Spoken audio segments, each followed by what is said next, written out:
I'm Jack Hendley, and welcome to my senior mastery, titled The Pandemic of Public Incompetence Regarding Research and Rigor.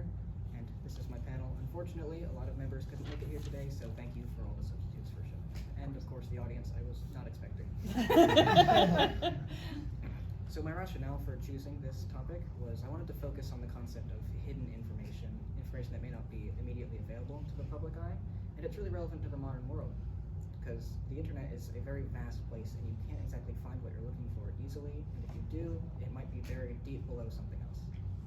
COVID-19 brought a lot of this to light with, well, to be honestly, conspiracy theories. So many conspiracy theorists came along since COVID, and that has just buried things deeper and deeper and deeper. And my purpose is to teach you and the audience and anyone else how to fight against this false and hidden information. So I started my research with vaccines. The images here are the original article of the infamous claim vaccines cause autism. You can see it is clearly retracted because it has been peer-reviewed, it has been proven false. It is not a reliable source at all, so I had to start somewhere else, and that led me immediately to the COVID-19 vaccination, which is extremely relevant. Since a couple years prior, you may have heard about Damar Hamlin, or even just recently, that he recently had a sudden cardiac arrest on the field while playing. But he is not the only person to succumb to this. There have been many other athletes, fit and healthy, who have experienced this sudden cardiac arrest. And the quote on the right is from Damar Hamlin's supposed doctor, who posted on Twitter that he had administered a shot 2 weeks prior to this news story being released. So I went out and collected some data. I have 3 sources: National Library of Medicine, which you might also see as NIH, Barry Marin, who has a PhD, or master's degree, from Tulane University, and Good Sciencing, who is a 3rd source who collected a bunch of records about people who experienced sudden cardiac arrest. Over 39 years, we had 1,101 reported sudden cardiac deaths. Over 27 years, 1,866, and this is the kicker, over 2 years, 1,836. And the graph on the right shows the extreme spike in those numbers.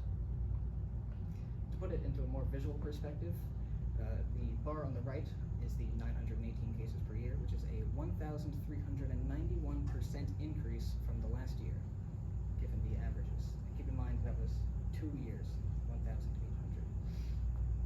Experts in the field, Richard Fleming and Dr. Robert Malone, have linked this to the COVID-19 vaccination. So I ask you, the audience, this. After all of this data, can we really trust the government? Can we really trust what the media is telling us? And can we really trust the data that's being told to us? Absolutely not, which is why I present to you my actual senior mastery, The Rise of Misinformation and Disinformation in the Modern World. Once again, I am Jack Hendley, thank you, my panel, and everything that you just heard was a lie. So, before he goes any farther, anybody else, was anybody drawn in? Yes. Super drawn. I already had questions. Okay. Me too. Yes, good. You may hang on to those questions. Okay. Okay. But Jack took a big risk with this introduction, For sure.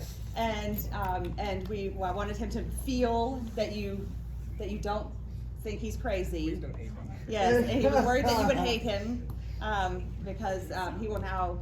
He's not that guy. So none of that was true? None of that. We'll get into that later. We'll get into that here, but just to be clear, so for his comfort, that it was a ruse, Well played. and we will. I was the more deceived. Good, excellent. That was the purpose. Good. Thank you.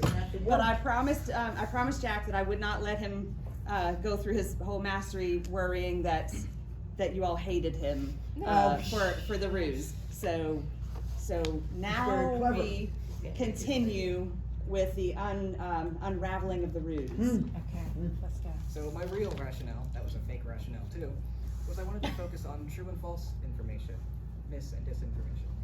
And it is still, of course, relevant to the modern world. Like I just presented to you, there's a bunch of data out there that proves false claims that are not backed by anything relevant.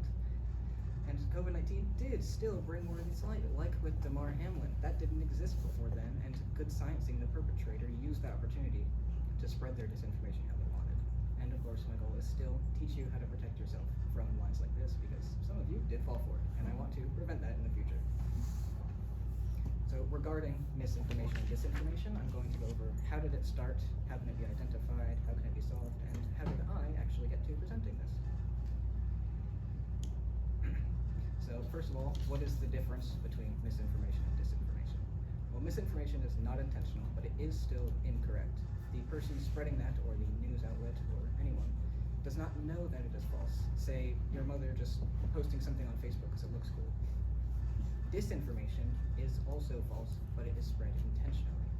That could be the news source that originally posted that same article that your mother spread to other people. So it could be the same message, but the mis and disinformation could come from different sources. Neither one is better than the other. They are both bad.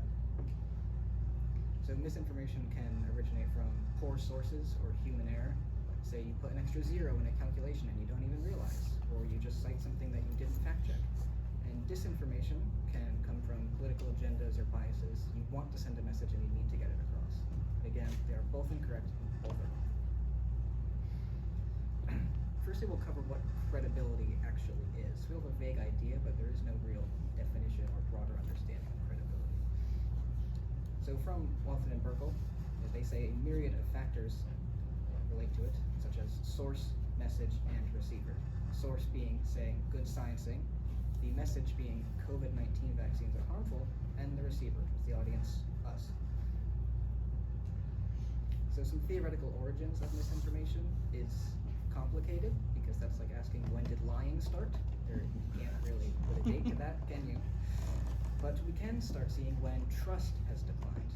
In the graph we can see the trust in federal government declining from 73% around 1960 to a whopping 20% in 2022 from the Pew Research Center. And then other reasons, like government scandals, confirmation bias, we can see the start of the 24-hour news cycle. To quote Michael Griffin, who has a PhD in media studies, newsrooms didn't have longer periods of time to prepare content, check it, edit it, and vet it, just had to create something and send it out. And this idea started when Ms. Penn talked to me about the 24-hour news cycle, so I went to go confirm it with someone else, Dr. Wendy Weinhold, who you may know works at CCU and has a PhD in media studies. And then, of course, the quote from Michael Griffin. That is what you should do with data. I found an idea, and then I went to two other experts, or multiple other experts, and confirmed it. That is how research should be conducted. And how can we identify what is and isn't misinformation? So let's go over what I did to all of you earlier. And of course, just good sciencing as a whole. First of all, the National Library of Medicine study was only athletes under 35 years old. The study by Barry Marin was 13 to 25, and good sciencing I found was 5 to 86, which are widely varying ranges and should not reasonably be compared over averages. And another thing was the analysis page. So not all of that data was either sudden cardiac arrest or sudden cardiac death. There was a mix of both, but I had intentionally removed those labels, put a skull, made the graph red to heavily imply those are all deaths to send the message a bit better. Also, the time frames, see 1966 and 2023 are not data points that should really be compared. And thirdly, the actual graph itself doesn't have any scale. It could be completely not to scale, but you're welcome, I made it to scale. And third, the actual source site itself, Good Sciencing, has just nothing good going for it. So Dr. Richard Fleming, who I mentioned earlier, he has a couple articles on there where they say, look at this doctor and what he has to say, he's a very reliable source. But on the bottom here, we can see that he is actually a federal criminal convicted of bribery, payment of legal gratuities, and fraud. So, not my spokesperson, I don't think. So what can we take away from this brief analysis? We should be checking other websites. Peer-reviewed sources are always better. Check the linked sources. So the National Library of Medicine study and the study by Marin were on the Good Sciencing page. Just by clicking on them and analyzing them a little bit, Good Sciencing outed themselves with their own sources. And of course, check the people associated with the website, like Dr. Richard Fleming, all around it. So how can we solve this theoretical crisis? Well, I have come up with a couple solutions that may or may not work. And the first is incentives. Looking at a study done by Steve Roth, who is a psychology PhD, he took a group of people, gave them some headlines, and offered up to maximum $1 for correctly identifying which of these headlines is false and which of these is true. And he found that even up to that, people reduced their bias, because most people would rate something that they align with as true because they want it to be true. But even that $1 reduced that bias and increased accuracy in being able to check. So, the value of truth is less than $1.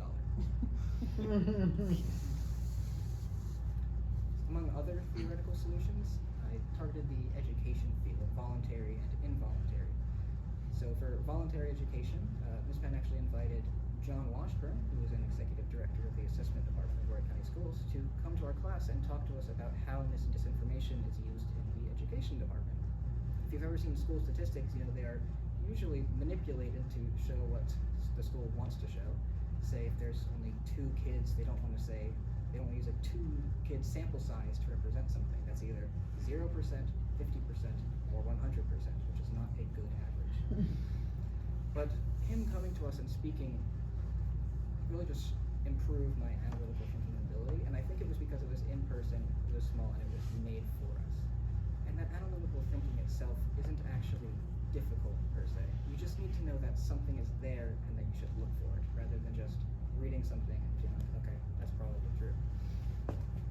Among the other thing, which is involuntary education, which you might all know as classes, there aren't any mis and disinformation classes right now.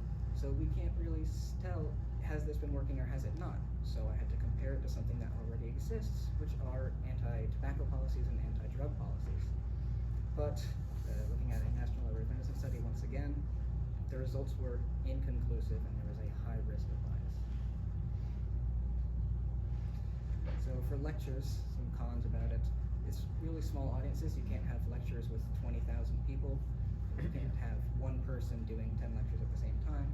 It's only for people who care, because again, it's voluntary. You don't want to force anyone to learn about mis and disinformation, because then it won't work. And it's difficult on large scales, once again, and it's in person, of course.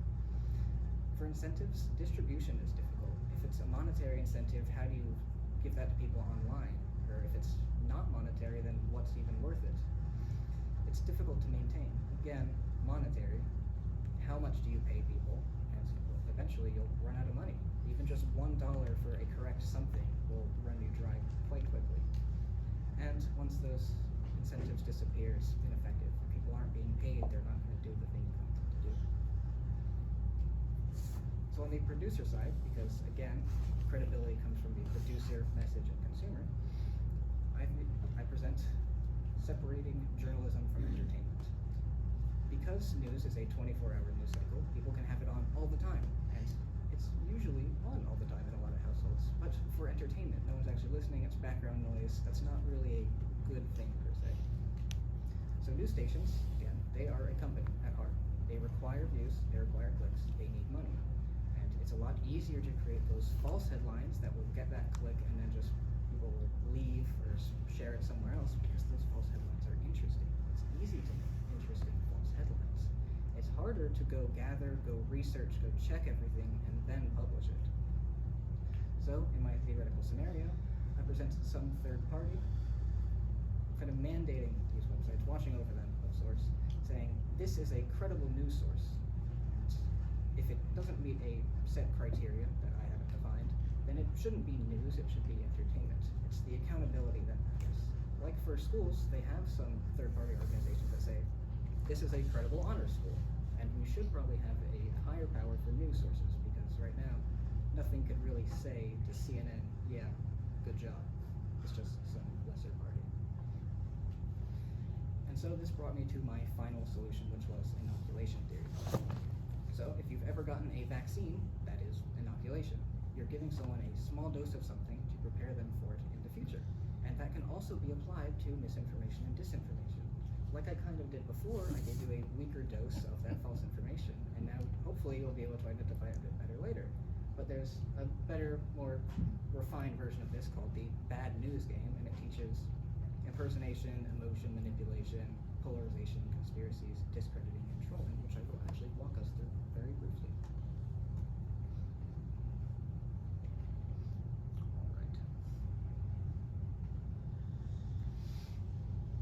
we'll just go through the first level, not all 6, because that would take too long. And Miss Siro, would you read these blue texts for me? The blue text? Yeah, so pick one, and I'll read the top. Hey. Alright, he's gonna go first. There, yes. Oh, okay. So you're here for the position of disinformation and fake news tycoon, is that correct? What?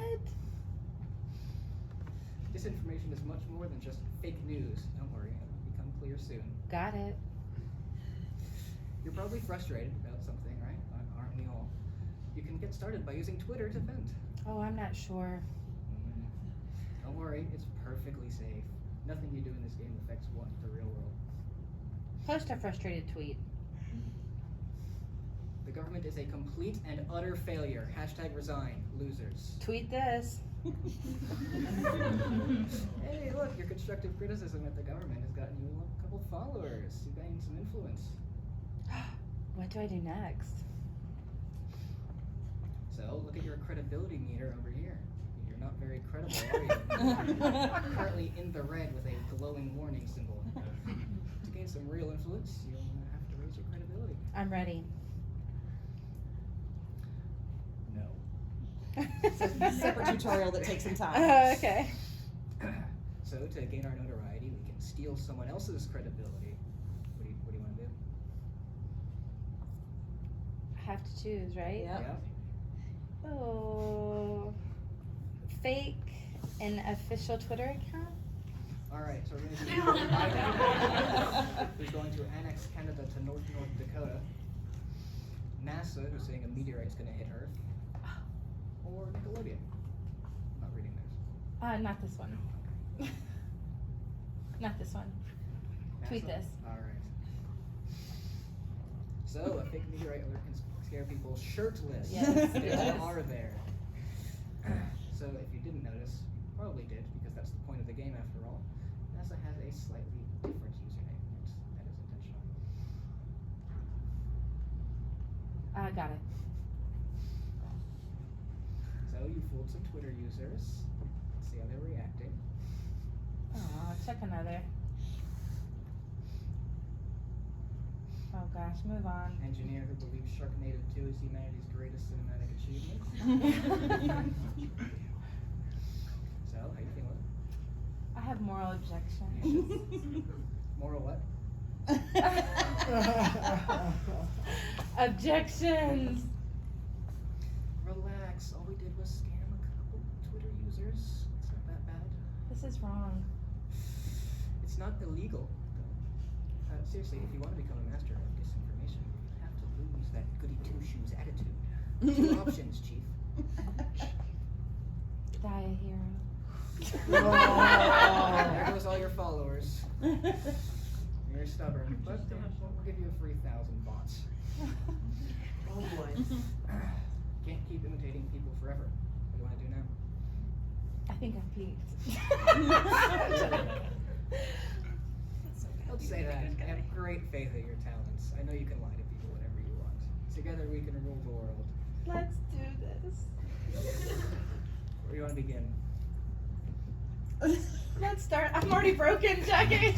Start a new site. So, what are you going to name it? Pick a name. The best words.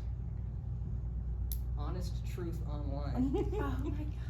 Or the Cosmos Post. Not this one. Not this one. This one. Wow. So, what position do you want?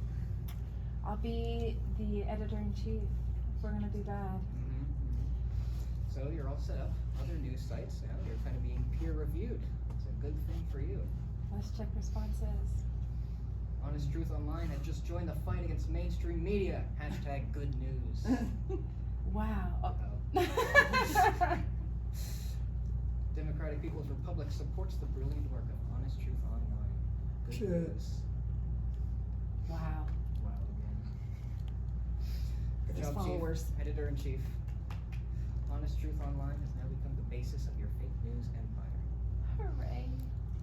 It's quite easy to impersonate people, isn't it? You just created some fake website for no reason. I do.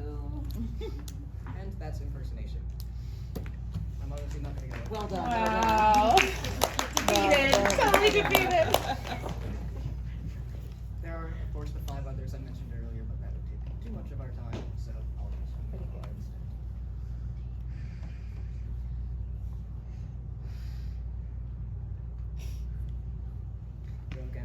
briefly back to that inoculation theory, we have the active inoculation, which that game just proposed to us. Active inoculation is different from standard, in which you are thinking, you are the one making the choices, you are doing the work yourself. Say if you got a vaccine, just boop, done. There's really nothing going on that you're actually doing, it just kind of affects your body and that's it. But for active, again, you are the one doing it yourself, and so we can implement this into other places. But first let's talk about the benefits of active over standard. And active inoculation actually lasts a lot longer than standard inoculation was for misinformation and disinformation before they came up with this, which was about 2 weeks. But active lasted for 13 weeks, a significant increase. And if you look at the graph here, the red bars are the control, which is no active inoculation, and the blue are with the inoculation. And you can see from T1 to T2, that is before the inoculation and after, there is a massive decrease in thinking fake news is good, which is a good thing for us. And then finally at T5, 13 weeks later, we see a final slight decline in the effects. But while there isn't any data to support this, I believe it would eventually flatten out a bit under the control, because not everyone would just forget about this. And this is, of course, my final product. This is where I landed on my research. But regarding this, before we move on, you teachers, educators, can implement this into your other classes. Rather than just say having the district force everyone to play this game every class, every semester, every year, whatever, you can perhaps integrate this into courses or any future teachers as well, and just perhaps make some fake things, see if people notice, and then fake answer choices, fake essays, who knows, that's your guys' judgment, but it is effective and it is good to do probably once in a while. Since a semester or class lasts 18 weeks, right? Well, you can probably do this once a semester if you want. It's 13 weeks, 18 weeks, a little refresher. And well, how did I get here? How are we all here? We'll go over all of my, not all of them, but 6 of my chosen breadthworks that we did. And the first one was Education Beyond, which bears no uncanny similarities to any other game that may or may not exist. It was a scratch game made for Course 3, and its purpose was to teach kindergarten through 2nd grade math. It was very clunky and poorly implemented because it's hard to mix education with Pong, and the actual standards themselves weren't well implemented either.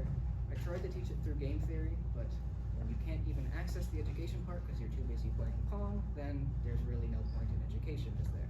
But from this, I learned to more follow closely the directions of the assignment because I just kind of made whatever I wanted and then didn't do what I was told. So for the second one, we made a group randomizer. For informatics, throughout the whole course, 1 through 4, almost always we worked in groups. So it felt really fulfilling to make something that we might actually use later to randomize groups. We didn't use this one, but it still felt fulfilling to make.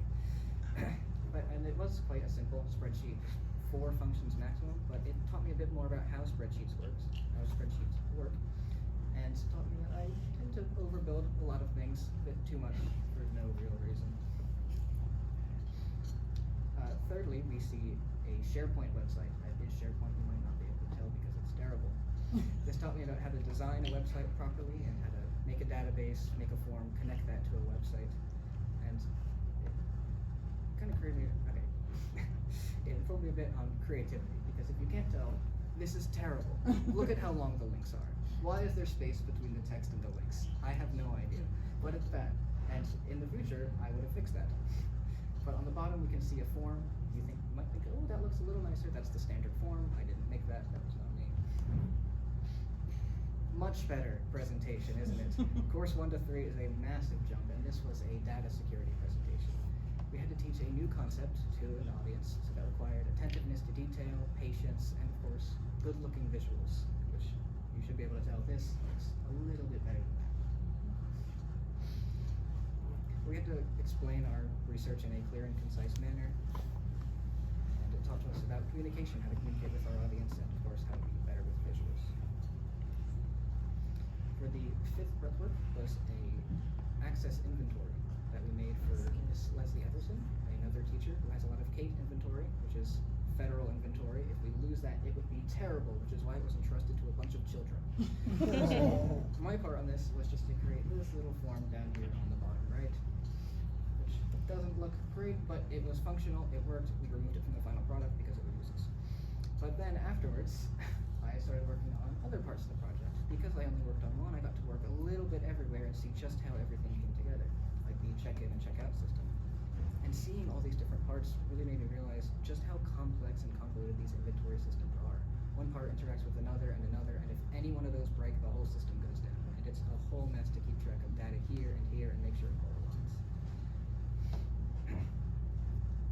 And finally, which I believe to be the most important prep work of all, is the deliverables. Ever since course 1, we've had to write technical reports, testing protocols, all fancy professional documents that would document our process, our product, and our plans for that.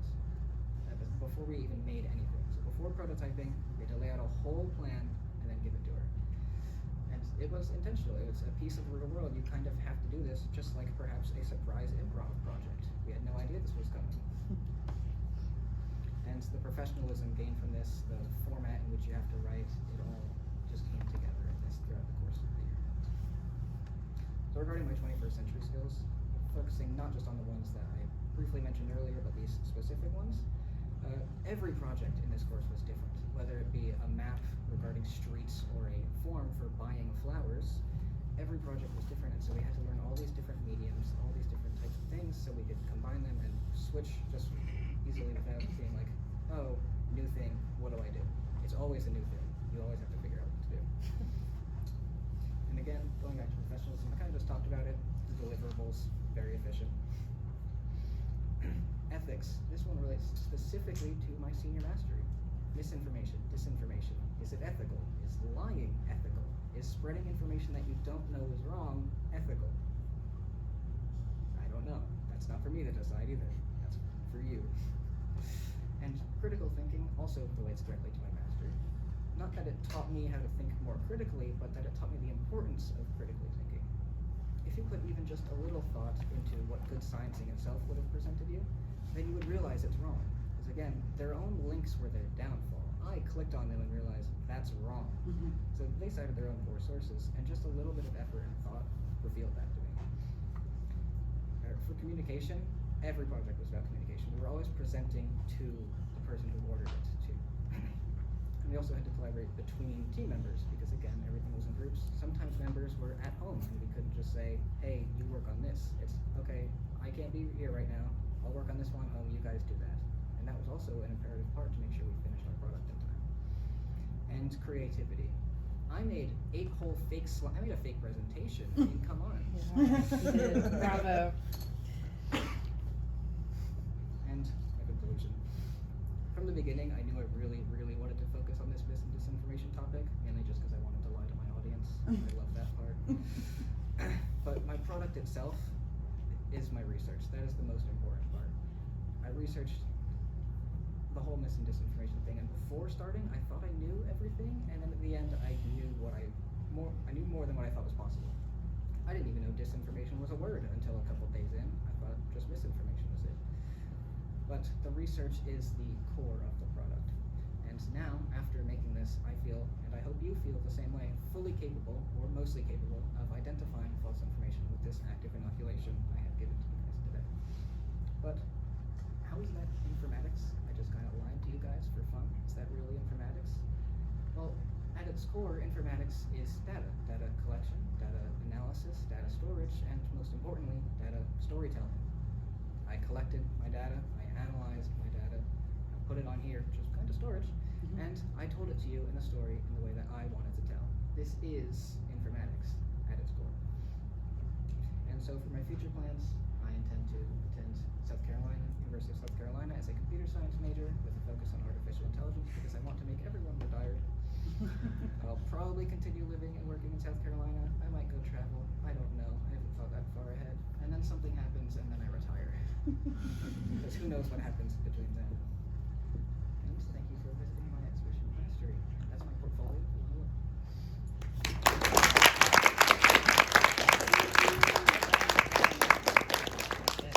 So we will let Jax take questions from the panel, and then from you if you have them. Hold on, gotta let the panel go first. All right, so we'll start down here. You're Jimmy. All right. I I don't know you. I've only seen you on occasion, but what about your character makes you want to deceive others? You don't appear to be that ill. That's exactly why. I know I can get away with it because no one expects it. That's true. But why do you want to? There's something about it. I can't explain the psychology because I'm not a psychologist. I'm just a liar. It's beautiful at heart, isn't it? Yeah, I did appreciate on your 21st century skills because, we've been through the ho-hum of those for a decade now of just putting up, I learned this, I learned that, but he actually explained the variability, the variations of those and what you did acquire as a result of those. So you have credibility, actually. It isn't just words. I did, okay, hold on. I did write down a couple of grammatical things. I'll let you know. Yeah, it's funny because I wrote a good introduction of your topic. Now I know what I should hear. Oops. I guess not. So I did just get clocked. But I would say that you demonstrated how research should be conducted. We learned that, but we've also been exposed to the fact that we can be duped easily. And I appreciate knowing that. Of course, I don't go on that box. We'll email it to you. Yeah. Anyway, thank you, Jack. Thank you. So Jack H, I wanted to say 100% authentic. I would expect nothing less. And Miss Penn had invited me to come earlier during lunch, and so I told, I only had 6 kids, so I said, hey guys, I really want to see the student. And he's the kind of kid that drops bombs. She goes, what did I say? You knew that? Is that not the exact words I used to describe Jack H? I said, this kid, when he speaks, just drops I'm bombs. glad I fulfilled your expectations. Yes, some people drop gems. The ones that drop gems go nice and easy. They give you a pearl of wisdom, it's a gem. And other people shake the whole way you think and feel about something. Those are bomb droppers, right? And I could mention people in my life that have been gem droppers and bomb droppers, no? So I wanted to thank you because I love that. I sincerely love being challenged and shaken up, right? And you had me going. I had questions from, as soon as you started talking, I was like, what? No way. What? I mean, I vaccinated my kid. It was a little convincing. Right? Well, delivery is scary, right? Delivery, the way we deliver manipulates, and that is without question. No? So that's just my first observation. My second question is personal. How do you walk through the world? How do you personally, how do you walk through the world in the sense of, it takes time to verify, Jack H. And so now I wanna picture you 10 years when you're in the question mark phase of your life, which may be busy with a career, maybe with a mortgage, maybe with dreams, aspirations, projects. How are we walking through the world when we are kept so busy? Do we actually have the time to verify? How do you walk through the world already? You're a busy guy. You stay up till 4 a.m. with video. I know, right? Like, so how do you do it? Are you checking or are you not? I don't actually, myself, Yes. typically don't consume much media. I have Okay. almost no social media. Okay. The very few pieces of information I get is from YouTube. So Okay. it's not exactly reliable. I don't think of it as absolute truth. Okay. But again, for a research project, I had to verify. Right. I had to go through this process, and so I had to document it as well. Okay. But for people who actually consume news and go on social media, that process might be a bit different. It's hard to find the time, right, when we're kept super busy. Which leads me to my third question. In your research, did you find any websites, any sources that verify, that fact check, that I know there's fact check, as a whole entity, but I mean, did you find any sources that you find are more reliable than others, or a place where the public can go? Absolutely. There's a lot of sources that are like that. I mean, Name it. okay. National Library of Medicine. So I use that Yes. so many times. Usually the medical sites and just any .gov site is going to be more reliable than a .com site. GoodSciencing.com should tip you off that it's not nearly as good as National Library of Medicine.gov. And looking for things like that is important. And so just- my question for that is that, are they current? We are the current. So, between, if we had to navigate between the .com and the .gov, can .gov, because of the way it's funded, can it keep up? Is it timely? Is it as current as the .com? Well, okay. In terms of quantity, .com is going to prevail always. Again, if we go back to kind of what I started at, there is hidden information and things can get buried. So .com will probably eventually just override or overshadow .gov unless you specifically look for it. And regarding funding, I'm not sure about funding. I never really looked into that. But I don't think every .gov website requires a large amount of funding. It's probably not much more than a .com, especially if the government itself is running it. So I imagine that won't be too much of an issue. Okay. And my last question, I know we have other panel members. So it arose, you kind of led into it. I wrote here, how is it buried and who decides what gets buried? And so my final question here was what dictates? So let's say you have 20 websites, right? And let's say they're all .com. Is it algorithms that the amount of views go to the top and that's how the first one that we see, or what dictates what gets buried? It's almost all algorithms, but there are some exceptions because some websites can pay to be on the top. Ah, madre mía, okay. And if you see, say, a website with a little ad marker, they paid for that. They And paid. not a good thing to click on. But it's almost all algorithms, really. So The dollar and an that. algorithm sees, hey, this site's been clicked on a lot, and this person has searched for similar things. Let's give it to them. I have a million more, but scary. Just leave. Feel free to stay and ask you. So what about, you mentioned .gov. What about, I go to a lot that have .org, O-R-G. Are you familiar with that? Org is organization, although I'm not entirely sure how that's different from .com, although it's not as credible as .gov. I don't know exactly the tier list of website vendors, though, that are reliable. It's not my place, but I can answer that for you. No. You can purchase a .com or .org domain. You cannot purchase a .gov. Okay. .gov is owned exclusively and used by the U.S. government. Okay, so the .orgs that I go to are all educational type sites? Learning sites? I mean, I can buy MedipenLearning.org today. I don't have to prove I'm an organization. Okay, all right. So, what are the warning signs Okay, well. that if you were on the internet looking for information about any topic, you find a site that looks interesting, grabs your attention, what are the main warning signs that we should look out for? Do you mind if I pull one up? No, go right ahead. No. Are we gonna look at good science thing? Absolutely. Okay. Yeah. Redstate.com. All right. This is the butt of our joke in class all the time. Get redstate.com. The lack of HTML, there's no homepage, first of all. That's a very big thing. There's no about page. There is no one person or any people who identify themselves that are writing these articles. And a lot of them link to other highly conspiratorial websites. The language is filled with bias everywhere, lots of adjectives, and it's just almost all, COVID-19 is dangerous, but they rarely ever actually have anything to back it up. So no real data, no real people affiliated with it, aside from, again, like Richard Fleming and Robert Malone, which if we scroll down enough, we'll find them eventually. But we proved that those people weren't good either. That's a warning sign in and of itself. Federal criminals should not be posting on these.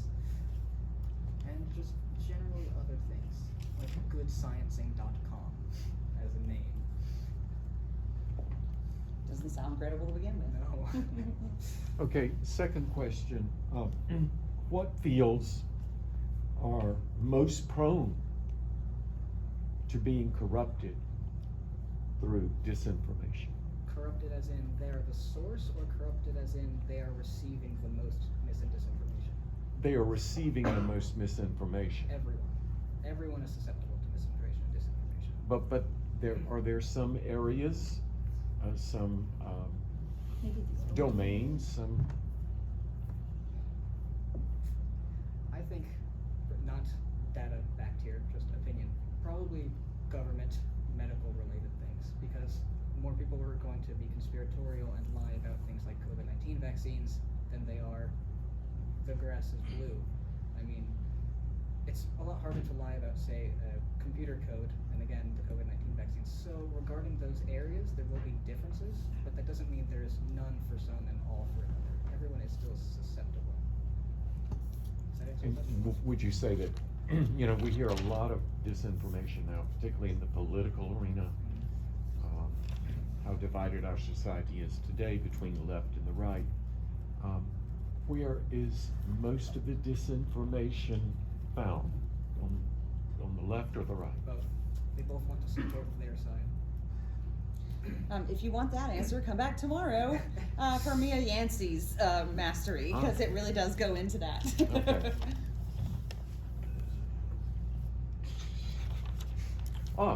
So I'm a news person. I get up at 4:30 in the morning, and that's the first thing I do is look at the news. So I look at the New York Times and the Washington Post.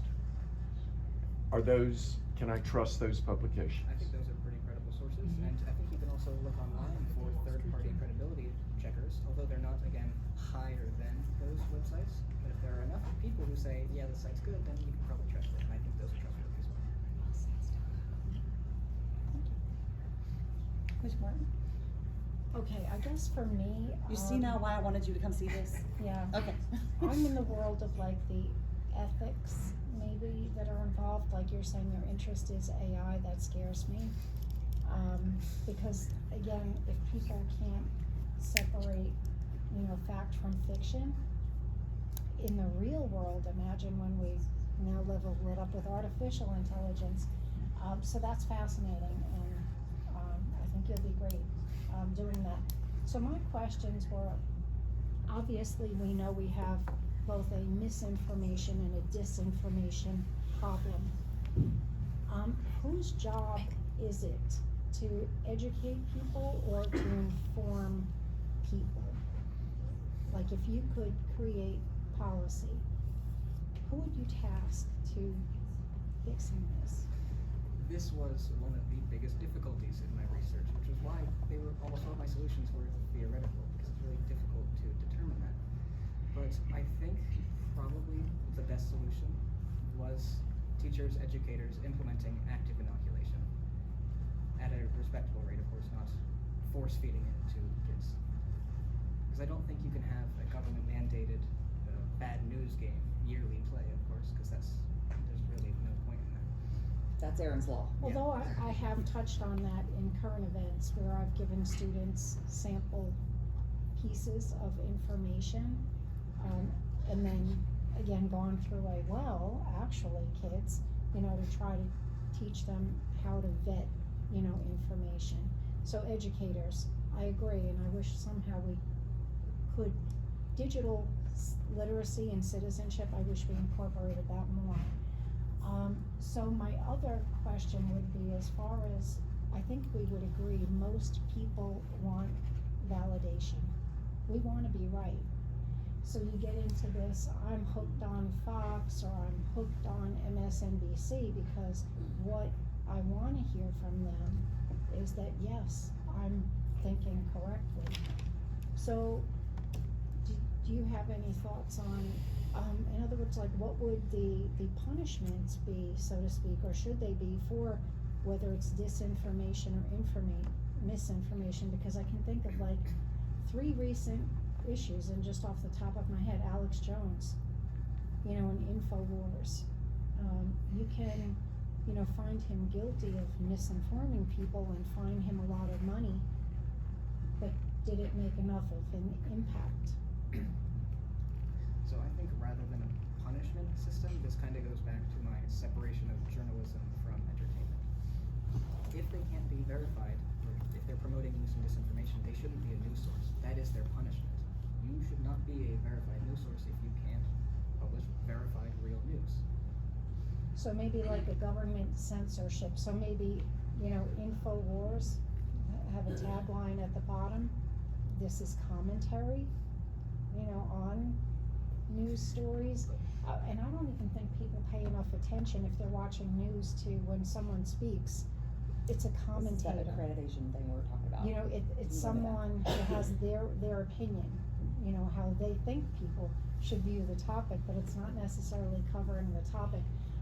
When you were talking about like internet sources, I do zero social media, so sorry, I really probably don't know what I'm talking about.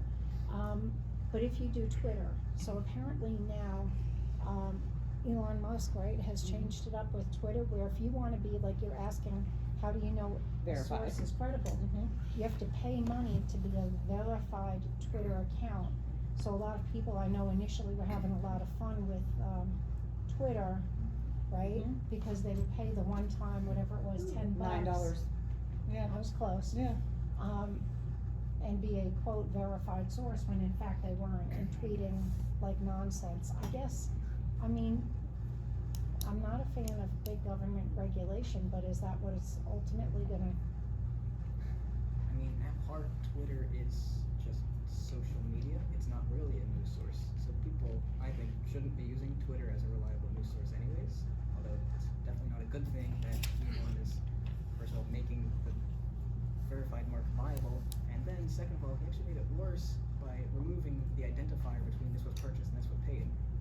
Made it one, which is even worse. Again, now you don't know. But as for government regulations, I don't think that would go well, just given the populace. I mean, they never really go well, right? It's not something we want, like, oh yeah, I want more government, you know, regulation in my life, but sadly, you know, is it gonna get to that point? I know there are news organizations, I think, that have refused to pay. I think the New York Times may be one. That is correct. Yeah. And where they NPR said- recently closed their Twitter Yeah, for they said, similar reasons. we're not doing it, like, get off the crazy train here. And I think part of the issue that you're talking about, at least, is not enough people care about or realize the dangers of mis and disinformation. They would rather consume their news they know is fake than be like, okay, this might not be what I want to hear. Because of that echo chamber thing, I Because of wanna the be confirmation validated. bias, yeah. What do you think about, cause I'm a little bit of a news junkie, but I don't get up till 5:30, Mr. Barano. The Fox News settlement. So in yeah. listening to people talk about that. That happened during the day today, so. Oh, I have no idea. Fox News settled their defamation case with Dominion voting machines. So Fox News said on the air that the Dominion voting machines were changing votes from one candidate to another. Dominion said, no, our machines are not, they did not do this, and you are defaming our company. And Fox, they sued Fox for a lot of money, and like $7 billion, something like that, is what's the settlement.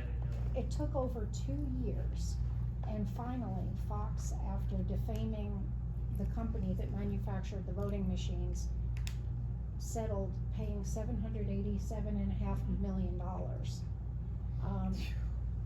But I guess, you know, the point is, apparently, their statement, I don't know if Mr. Easley might know better, it basically said something about there may have been facts that were, you know, not accurate. In other words, it was pretty lukewarm. It wasn't as if Fox News was required to put, you know, a post like, sorry, but, yeah, maybe we got it wrong, you know, with the Dominion voting machine critique. So again, I just wonder, because a lot of people said, that's it? I mean, it is a lot of money, right? But maybe not if you're Rupert Murdoch, I don't know. I mean, there's not much else we really can do at the moment. There are no verified news sources. There's just court cases. So it's just buyer beware. And I think that's part of why I touched on the consumer side of it. We can't just tell producers, hey, stop lying. We need to teach people, these people are going to lie, almost always, at least for the foreseeable future. So the best bet is you protect yourself. Well, I never believe in can't. No is maybe and maybe is yes. So what I would say to that is, I do think, and I think this is where the American public needs to become a little bit more engaged. If you don't like what's being put out there by the news, right? Somebody sponsors the programming. So maybe you send a message to the sponsor. and say, continue to sponsor that fake news or misinformation campaign, and, you know, you no longer will have my business. Maybe? So a Economic? threat? I love the It threat. is it's financial you're sanctioning or boycotting, Yeah. or, yeah. Voting with money. Economic pressure. Mhm. I'm gonna go to the audience for a second, because you had a couple hands back there. Was there other questions out here we wanna, yeah? So I have a bit of a maybe long-winded, thought-provoking question. He We've does touched- ride a bus, so, you know. Yeah, well, I do too, so we'll have. Perfect. I'll have to Go. short. I don't Go, ride go. a bus. So we've obviously discussed, verifying, like, that the sources are telling you the truth, or whether or not those are fake news. But, I wanted to take it a step further and say, how do we verify that A, the people reviewing these sources to verify them, like peer reviews and fact checkers, are telling the truth about what their assessments are? And B, how do we verify that the data they're providing is actually true, rather than lying? Well, for the data origin itself, we weren't there. Someone has to document it, and it can't always be one of us, no matter what to check it. So there has to be some intermediate there. And regarding the actual credibility of the source itself, while one review may not be credible, if enough and enough and enough other sources say, yeah, this looks good, we checked it, then you can be confident, but not 100% confident that it's okay. You can never be 100% confident that anything you read is ever true. Sunny, you had a question? Yeah. Like Ms. Martin said,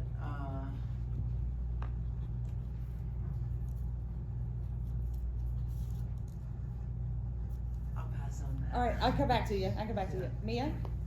So the graph that you used in your like you're lying to us portion, you had a graph in there, and where Let's did just you get it from, and did you intentionally make it confusing? Because I can read a graph, and it took me like a good minute or two to figure out what it was that it was saying. I think I know which one you're talking about. Yeah, the good sciencing one. Yeah. I figured This it was one? good. Yeah. Yeah, I threw it in here for confusing factors. Yeah, I figured It's it was good terrible. sciencing, but I can read a graph, and like I can't read that graph. No, I mean, it says good science on the bottom, but just, it's terrible. I mean, why'd they align it diagonally in 3 dimensions on a 2-dimensional plane? That's why I It's just changing. briefly skipped over it and presented some very convincing looking data without actually analyzing it. 'Cause Well, on they the did it diagonal because it picture, low seems skews the smaller. data, which is another, a thing that you talked about, is like, even how you represent the chart can tell a different story, by, this is on an angle, so those peaks and valleys aren't even right in proportion. Your low seems Because smaller. it's literally, the picture is skewed and therefore the data is skewed. And yeah, it's trash. Terrible. Other questions? Yes? Did you play all the way through the bad news game? I did. Do you remember how you did? I won't say it, but I know there's a shortcut where you can get 8,000 followers for free. So if you didn't get that, then you didn't get the max. Go do it again. Didn't shoot the game. Any other questions out Did you here? guys know that was coming? All right, I'll really quickly. So I have a question actually for you all. How did you feel during his false introduction? Was anybody thinking, "Oh my gosh, I did not know Jack was an anti-vaxxer," or "Where is this going?" I was amazed. I knew, and I still had to think. What were you thinking?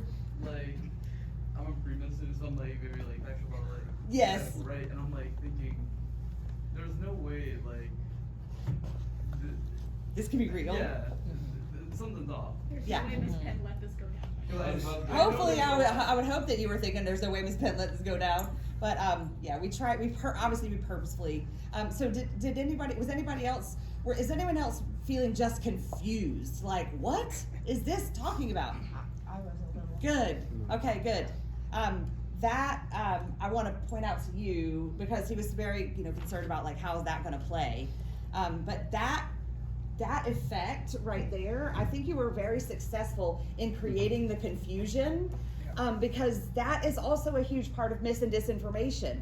Is if you keep people confused and emotional about it and pissed off, then it's easier to do the manipulation that do the crimes you want to do. Yeah, Scott. I think because I was confused in the deceiving part, that I wasn't sure what I was supposed to take out of it at first. And I think, like you were saying, that adds into taking the wrong conclusion out of information. Right, because it is confusing, yeah. I think the best part that really nailed it in was the fact that it was so well presented in such a clear format that you did not write it off immediately. You would Yeah. have to think about it and go, is he telling the truth? Does this make sense? Does this align with my views? Things like that, instead of just saying, no, this is wrong. Because it was presented like something you would expect to be correct. Yeah.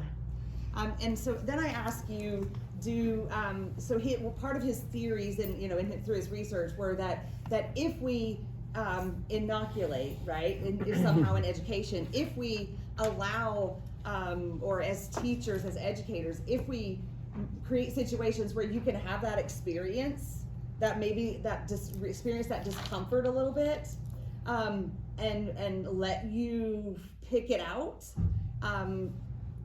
does that, that's his theory, is that will increase our sensitivity to it in the future. Plus, it's really fun teaching if you think about it, Mr. I was Eastler? gonna say, from a librarian's perspective, it's getting harder and harder to do what you're saying to do. Yeah. As educators, and especially librarians, it's getting harder every year. It gets harder for us to be able to do that. That's it. Mia? You did a really great job of say it with confidence. I knew this was coming, but I hadn't seen it yet. But you presented it just like you were presenting your senior mastery, and in this environment, yeah, it's your senior mastery. Why would we not believe you? True. And you went up there with your presentation. I was very impressed. You just committed to it, and it worked really well. So I'm going to give you credit for theater class as well. And I have a question that hopefully will spawn a little more thing for Ms. Cerrone. How, we kind of know this answer, but how did you feel playing that game? Yeah. Not comfortable, so dirty, right? Yeah. Number one, I don't want to do it, Yeah. right? So it's giving me option A or B, and I don't want any of your options. Right. But I'm playing. Mhm. I'm a good soldier, Mhm. right? It's a senior mastery, so I'm not gonna just say no, Mhm. right? Can you see an exercise like that being effective in a classroom?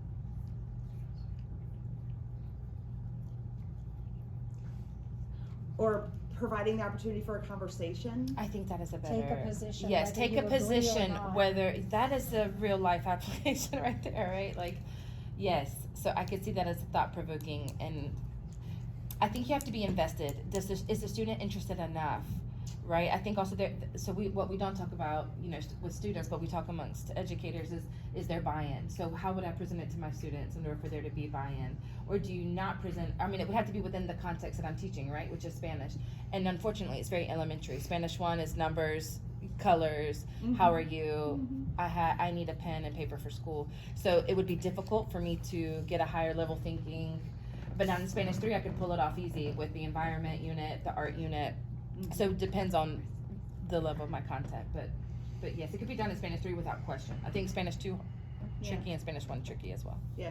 Not enough depth for me to find somewhere to swim in. Yeah, and that particular one is an elementary kind of game, but I do think it is.